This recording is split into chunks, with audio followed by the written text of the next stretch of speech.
First ఒక బౌల్లోకి oil తీసుకొని ఆయిల్ హీట్ అవ్వగానే దాంట్లోకి జీలకర్ర యాడ్ చేసి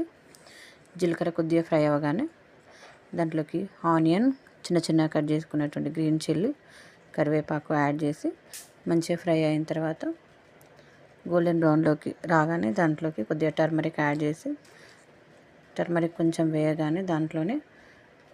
రుచికి సరిపడినంత ఉప్పు కారం యాడ్ చేసి అది ఫ్రై అవ్వగానే వెంటనే దాంట్లోకి నేనైతే 2 ఎగ్స్ని యాడ్ చేశాను.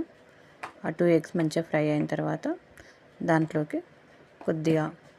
గరం మసాలా కొద్దిగా ధనియాల పౌడర్ యాడ్ చేసి కొద్దిగా కొత్తిమీర యాడ్ చేసి దాంట్లోకి ఆ 2 ఎగ్స్కి సరిపడినంత రైస్ని యాడ్ చేసుకొని చక్కగా కలుపుకొని కొద్దిగా ఒక 2 మినిట్స్ అట్లా ఫ్రై చేసుకొని సర్వ్ చేసుకోవడమే. Egg rice ready.